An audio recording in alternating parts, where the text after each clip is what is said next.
Nick, I'll start with you. How'd the Rockets do it? How did they even up this series?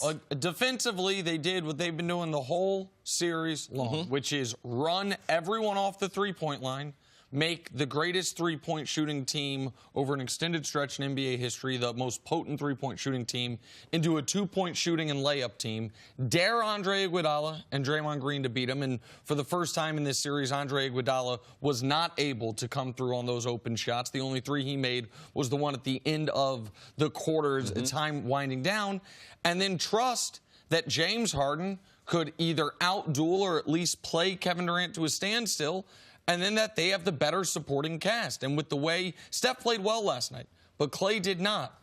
Iggy had a rough game. The Rockets defensively were, in my mind, excellent once again. P.J. Tucker continues to get every 50-50 ball within 3 arms reach of him.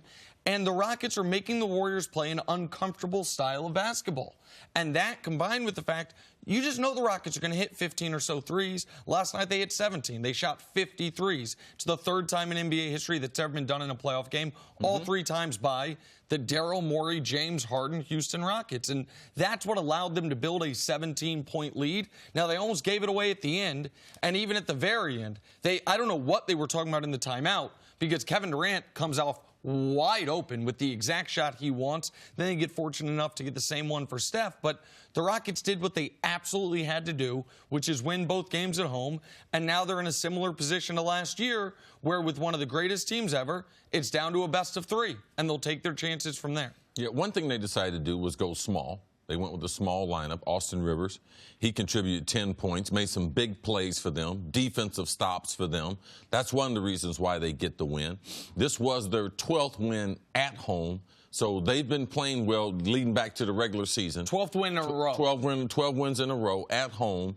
That's one of the reasons they get it done. They're very, very comfortable. It seems as if they got their shooting stroke back early, but the combination of attacking the rim, that's been my theme. When they don't play well, they settle for too many jump shots. Nick said, well, proportion to the shots, they still shot over 50 threes, but they lived at the three-point line and in the restricted area in the 2 games at home where they're able to get the series back. They're averaging 28 attempts in that restricted area after averaging 26 during the regular season. So it's very few times teams can play the same style for which they played during the regular season. Houston has gotten back to that at home, and their defense has been good enough, and that's what saved them late in the fourth quarter. And they were able to win these 2 games in Houston against Golden State, where Golden State had 8 turnovers and 11 turnovers.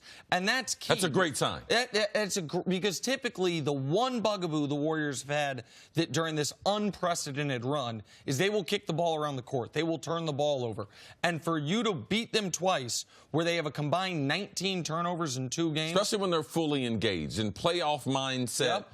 That is a great point. When you think about how you're going to beat the Warriors, Nick always points out, man, they get careless with the basketball. They will give you some 15, 18 turnover games. And they haven't, and the Rockets, they didn't win a game back in Houston because of that. The Warriors were.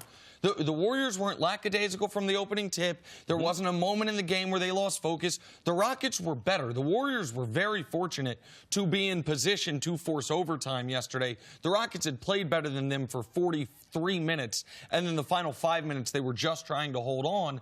But the Warriors got to look at it and say, man, aside from Klay shooting better, what really, with our current lineup, can we do better than we did yesterday? And how can we do that in Oracle to not come back to Houston for Game 6 down 3-2? But was it enough? And I want to talk about James Harden in a second. But was it enough confidence? Did they have enough momentum now to go steal one at Oracle, this Houston team? Well, this is the thing. If you've been following the NBA the last couple years, you know in the last 2 years, no one has a winning record against the Warriors except the Rockets. Now for them coming back home, the Warriors aren't surprised that they won these 2 games. So it's not a matter of what they gained over the last 2 games, the last 3 days, 4 days. No, for the last couple years, this organization, they've been the only team to be able to say it. We're gunning for the Warriors. We're built to beat the Warriors. They're the only team that has a winning record against them. And They had them on the ropes. They're the only one to be able to win 3 games in a series. So I'm not shocked by this. The Clippers won 2 games. Yeah. All right. And that, besides the Rockets and what they did to them last year, no one has pressed the Warriors, and no one has pressed them like the Rockets. Have we put to bed this narrative that James Harden just can't deliver in the postseason after what we've seen him do this series? Well, I think it was always, yeah, I think it was always an unfair narrative, but no, Until he has his next bad game. Correct. Excuse me. No, please. Because this is the way things are. If people question your game, and I keep going back to it, if they find some way not to like you, you know, as much as some of their other players, they find ways to punch holes in your game. For Harden, what can you say during the regular season now? He has squashed that. Right. This year, man, we had the videos. Jenna, you were so impressed. He's working out after hitting 40 and 50 spots the night after the game, which that wasn't part of Harden. But there's just something about Harden. When he has his next bad game, no one's going to give him the Klay Thompson treatment where they're not going to mention it. So, unfortunate for Harden. He's truly one of the great players that we do have, but he has not put that to bed yet. Until he wins? Yeah, until they beat the Warriors, until they win a title. Now, some of the Harden narrative about struggling in the playoffs, in my mind, is totally fair, and some of it is ahistorical. What's totally fair is, similar to what I said about Steph yesterday, there are elements of Harden's game for different reasons. For Steph, I think it's size and strength related. For Harden, it's the relying on the officials related. That does not directly translate to the postseason. And similar to Steph, Harden's bad playoff games are really bad. They are 4 of 21. There's the game against Utah where he starts 0 for 15. So those stick out in your mind. But we should not act like Harden has not had a long list of spectacular playoff moments. He's 12th on the all-time list on 40-point playoff games. 12th. He's got 8 of them. Against the Warriors, since the Warriors have been champions, he has scored 38-plus on them, what he got last night, 5 separate times. So against a team that up until this year was a great defensive team, he had dropped 38-plus on them 5 times. So he has had some really high-level playoff moments. But he's never been to the NBA Finals as a Rocket. He went there, obviously, as a 6th man with Oklahoma City. And his bad playoff games, the Game 6 against the Spurs a couple years ago when they didn't even have Kawhi and they beat him. He had an 11-turnover elimination game. His bad playoff games stick out to you. So the narrative is partially based in truth and partially based in the dislike of the player, like you're saying. It's been very close, and I think people instantly are going to say, oh, it's been KD. But a lot of that is what KD was doing prior to the series. KD was sensational in the final 4 games against the Los Angeles Clippers. Had a 45-point game, had a 50-point game. He was just unbelievable. In this series, their production has been almost identical. We can show you their production in this series side by side. Points per game, so that's basically identical. Field goal attempts, Harden's doing it on 2 more shots, so less efficient. Harden's getting more rebounds and slightly more assists. So the production is almost identical.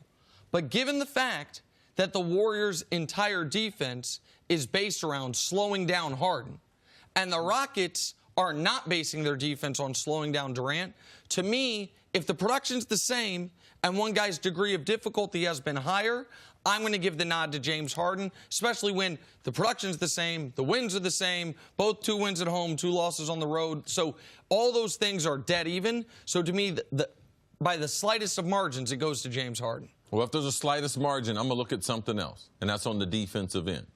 Harden has been effective, doing what he typically would do. Very, very good with his hands, especially as far as around the bucket, being able to get deflections and things like that. But Kevin Durant, he's one of the best defenders that we have. And you pointed out, with Andre Iguodala, if he has some minutes restriction, if he's having some problems with his legs, the last 5 or 6 minutes of the game, Kevin Durant was guarding James Harden. Yep. And he had basically requested that assignment. So you see a guy 7 foot guarding Harden, and Harden had a great 3.5 quarters. But at the end of that game, he was not good. And that was because Kevin Durant was on him. So I'll say right now, and even though Kevin Durant came in with a wide margin over Harden because he had a better first series than Harden, Harden has kind of eaten up that gap. But I would say right now, KD has been a little bit better than Harden. And on the defensive end, KD's overall impact defensively has definitely been greater than Harden's, but this is a number that I think will shock people. Kevin Durant in this series, when guarded by anyone on the Rockets other than James Harden, is 39 of 78. That is exactly 50%. When guarded by James Harden, he is 7 of 22. That is 32%. So Harden, when he has been matched up on Kevin Durant, has done a better job than any Rocket defender. The reason why I'm not shocked by that number is they've played more one-on-one basketball. What does Kevin Durant's game equate to? One-on-one. So a lot of times I know, in that little ball swipe, because Kevin Durant brings the ball over to his left side before he shoots it, several times Harden has been able to get in there like P.J. Tucker. So I'm more familiar with him. I played more one-on-one games with him, so he's been more effective because he's more familiar, not because he's a better defender, but that is a very good number. No, P.J. Tucker is the best defender on the Rockets and one of the, aside from Kawhi Leonard, in the argument for best perimeter defender in the league. So I'm not saying Harden's been better than even Tucker defensively. He's just been effective against Durant, more effective, and I think one of the reasons is the Rockets have a lot of strong guys. Like Eric Gordon, P.J. Tucker, James Harden, similar builds. But Harden's the tallest of them. So while none of them can block Kevin Durant's shot, Harden's the one that can affect it the most while also holding his own and not letting Kevin Durant get to his exact spot. Are you surprised we're even having this conversation just because you know how Harden has played the last couple of years, what the narrative has been on Harden in the playoffs, and now we're having a conversation who's the best? Is it Harden or is it KD? Well, I'm surprised more from the fact that it wasn't who's better, Steph or Harden, compared to KD. So that is a little surprising that we're to this point where he's better than Steph. I guess that's what the conversation is, because we think that KD, even though Steph might be more important, KD's a better player. So the question is, at this point, with these guys who used to be teammates, who's better right now? Yes, that is a little shocking. And the other thing that's happened for James Harden, and my guess is it's coincidental, but here is the timing of it. Harden was two different players in this series. Before he got poked in the eye and since he got poked in the eye. Before he got poked in the eye in a game and a half of a quarter, he was 9 of 31 and 4 of 16 from 3 with a bunch of turnovers, super inefficient. Since then, he's 36 of 77. That's 47%. He's 14 of 37 from 3. That's 38%. He's cut down on the turnovers. He's driving to the basket more. I really think in that Game 2 loss, when he came back in with blurry vision, he started driving to the basket more because he couldn't see as well, because the 3 wasn't falling, and it unlocked for him, man, Rudy Gobert is not out here this series. Right. I can get to the basket. My floater that I have worked on is actually going to be effective in this series, and that's why the efficiency's gone up. He's taking easier shots. And he's not dependent on the referees. Yes. Game number 1, the refs didn't bail him out. Game number 2, he gets hit in the eye early in the game, so he has to analyze, what am I going to do moving forward? He's made those adjustments that you want your superstar to make. All right. Thanks for watching. Subscribe here to get the latest from the show. Also, be sure to check out more of the best clips from First Things First, or go watch a few segments from our other shows on FS1.